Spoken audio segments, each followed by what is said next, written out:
ഉപകരണം വെച്ചിട്ട് അത് ഉപയോഗിക്കാൻ പറ്റുന്നില്ല എന്നുണ്ടെങ്കിൽ എന്താണ് അതിനുള്ള പ്രയോജനം? ഇതിപ്പോൾ മുടങ്ങാത്തതിന്റെ ഒരു രഹസ്യം അത് ഇന്നലെ ഞാൻ പറഞ്ഞിരുന്നു. ഇത് പല ഉപകരണങ്ങളും പേഷ്യൻസ് തന്നെ വാങ്ങിച്ചു തരികയാണ്. ഇപ്പോൾ രോഗികൾ തന്നെ വാങ്ങിച്ചു തരികയാണ്. പിന്നെ മാത്രമല്ല, നമ്മൾ മെഡിക്കൽ കമ്പനിക്കാരെ കൊണ്ടും അല്ലാതെയും ഒക്കെ പലരെ കൊണ്ടും ഔദാര്യം, ഇപ്പം UST ഗ്ലോബൽ എന്ന് പറഞ്ഞ സംഘടന, അങ്ങനെ ഒക്കെ ഓരോ അവരുടെ കയ്യിൽ നിന്നൊക്കെ നമ്മളിങ്ങനെ അപേക്ഷിച്ച് നമ്മൾ റിക്വസ്റ്റ് ചെയ്തും എരന്നും ഒക്കെയാണ് ഉപകരണങ്ങൾ വാങ്ങിച്ചു വെച്ചിട്ട് നമ്മൾ ഇത് പലപ്പോഴും ചെയ്ത് തീർക്കുന്നത്.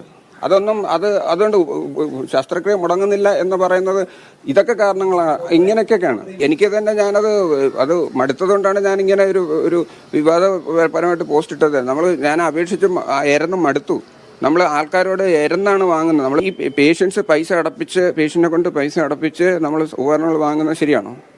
അത് തന്നെ അതൊരു ഇല്ലീഗൽ മാർഗമാണ്. ഇത് ഏറ്റവും അടിസ്ഥാനപരമായിട്ടുള്ള ചികിത്സ നമ്മൾ കൊടുത്തേ പറ്റുള്ളൂ. അതിനുള്ള ഉപകരണങ്ങൾ തടസ്സമില്ലാതെ വരണം. അതിനെ ഈ ചുവപ്പ് നടക്കാത്ത കുടുങ്ങി കിടന്നും ഇവർ പലതും പറയുന്നുണ്ട്. രാവിലെ ഈ സൂപ്രണ്ട് പറയുന്നത് അവരങ്ങോട്ട് അയച്ചു, അവർ കളക്ടറേക്കെല്ലാം അയച്ചു, അവർ അവിടെ നിന്ന് അങ്ങനെ ആ എക്സ്പ്ലനേഷൻ ചോദിച്ചു, പിന്നെ ഈ എക്സ്പ്ലനേഷൻ ചോദിച്ചു, ഇന്ന വിലയിലെ വ്യത്യാസം വന്നു. ഇതൊന്നും ഒരു പേഷ്യൻ്റ് അറിയേണ്ട കാര്യമില്ല. നമ്മളൊരു ഹെഡ് ഓഫ് ഡിപ്പാർട്ട്മെന്റ് എന്നുള്ള നിലയ്ക്ക് അടിയന്തരമായിട്ട് വാങ്ങിക്കേണ്ട സാധനങ്ങൾ, അടുത്ത 1 മാസത്തിനകത്ത് വാങ്ങേണ്ട സാധനങ്ങൾ, അടുത്ത 3 മാസത്തിനകത്ത് വാങ്ങേണ്ട സാധനങ്ങൾ, 1 വർഷത്തിനകത്ത്, ഇങ്ങനെ അടിയന്തര അങ്ങനത്തെ കാറ്റഗറി അനുസരിച്ചാണ് ഞാൻ റിക്വസ്റ്റുകൾ കൊടുക്കുന്നത്. ഇതിലൊന്നിനും ഈ പറഞ്ഞതുപോലെ എഴച്ചിലാണ്. അതിൽ അടിയന്തര സ്വഭാവമുള്ള സാധനങ്ങൾ അടിയന്തര സ്വഭാവത്തോടുകൂടി തന്നെ വാങ്ങിച്ചു തരണം. ഈ ചികിത്സാ സ്വഭാവമായിട്ടുള്ള മെഷീനുകൾക്ക് എന്താണ് ഇത്ര താമസം വരുന്നതെന്ന് എനിക്ക് മനസ്സിലാകുന്നില്ല.